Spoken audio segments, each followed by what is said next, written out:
দীপাবলির আলো ফিকে হওয়ার আগে দক্ষিণ কলকাতার জোকায় ডিটিসি সাউদার্ন হাইটস আবাসনে জগদ্ধাত্রী পুজোয় দেখা মিলল এক টুকরো চন্দননগরের।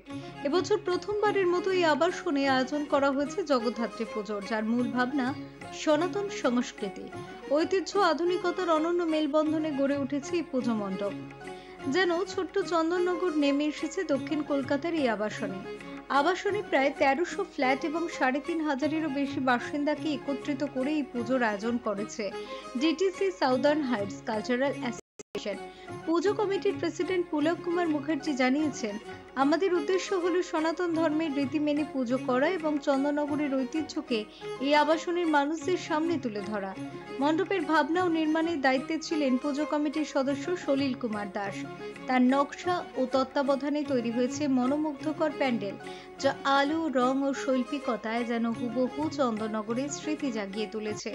পুজো পরিচালনার দায়িত্বে থাকা সদস্যদের মধ্যে অন্যতম অঙ্কুর রায় এবং নূপুর ভট্টাচার্য। বাসিন্দারা জানাচ্ছেন, এই প্রথম বছরের পুজোতেই এমন সাড়া পড়েছে যে আগামী বছর আরো বড় পরিসরে আরো মনোজ্ঞভাবে পুজো আয়োজনের প্রস্তুতি শুরু হয়ে গিয়েছে। প্রতি বছর আমাদের এখানে 2020 থেকেই সমস্ত পুজো হতো। এবছর আমরা প্রথম চন্দননগরের যে আদল আছে সেই আদলটা আমরা ডিটিসি বাসিন্দাদের মধ্যে নিয়ে আসতে চাইলাম। সেই জন্যই আমাদের এই প্রয়াস, এবং এতে সমস্ত সোসাইটি ভীষণ রকম ভাবে খুশি মনে মেনে নিয়েছে। আমরা চাইছি যে এটা যেন আরো ভালোভাবে আমাদের এই দক্ষিণ কলকাতায় যে ডিটিসি সাউদার্ন হাইটস রয়েছে তার মধ্যে আরো ছড়িয়ে পড়ুক, এবং এখানে আলো, এখানে পুজোর যেসব ব্যবস্থাপনা রয়েছে অত্যন্ত বলবো কি অত্যন্ত ভেবে চিন্তেই করা হচ্ছে। একদম যেন বলা যেতে পারে এক টুকরো চন্দননগর ডিটিসি সাউদার্ন হাইটস এর মধ্যে চলে এসছে। আমাদের কাল থেকে পুজো শুরু হয়ে যাচ্ছে, সপ্তমী, অষ্টমী, নবমী হবে। এই দিন এইভাবে আমাদের রোববার পর্যন্ত নানা উৎসব বা এর মধ্যে চলবে। এখানে সবাই এসেছেন, বড় বড় প্রথিতযশা শিল্পীরা রয়েছেন, মহারাজরা রয়েছেন, তারা তাদের মতো করে আমাদের এই উদ্বোধন করলেন এবং এটার একটা অন্যরকম মাত্রা পেয়ে গেছে। যারা আবাসিক রয়েছে তাদেরকে নিয়ে কি কি প্রোগ্রাম হচ্ছে? এবারে যেটা হয়েছে, আমাদের সোসাইটির যারা আবাসিক রয়েছে তাদের নিয়ে আগামী দুদিন ধরে নানা রকম প্রোগ্রাম চলবে।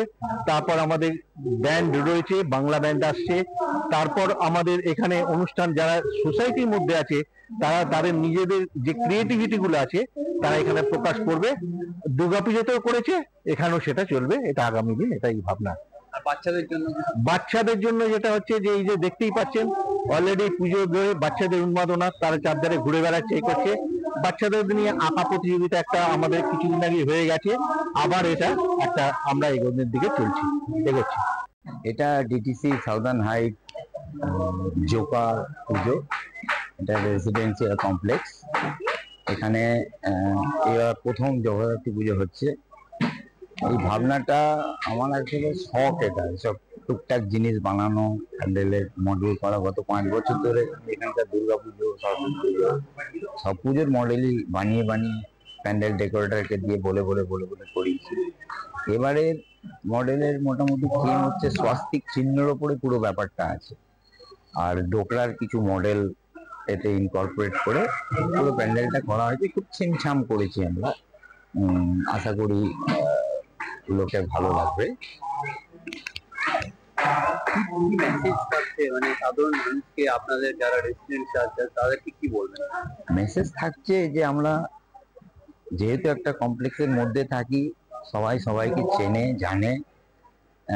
বছরে এরকম উৎসব কিছু থাকলে সবাই সবার সামনাসামনি আসতে পারে, খাওয়া দাওয়া, আনন্দ উৎসব সবই করতে পারে, নাচ গান, এইসব একটা মিলন উৎসবের মতো হয়ে ওঠে, আর ভালো লাগে।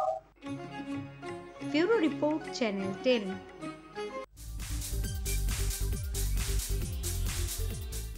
কুড়িতম বর্ষে জমজমাট চক্রবর্তী বাড়ির শ্রী শ্রী জগদ্ধাত্রী পুজো। কলকাতার রাম মন্দির সংলগ্ন এই বাড়ির পুজো উপলক্ষে ভিড় জমান এলাকার সাধারণ মানুষ। উপস্থিত থাকেন বিভিন্ন রাজনৈতিক দলের নেতা নেত্রীরাও। পুজোর উদ্যোক্তা শীতল চক্রবর্তী স্বপ্নাদেশ পেয়ে শুরু হয় এই পুজো।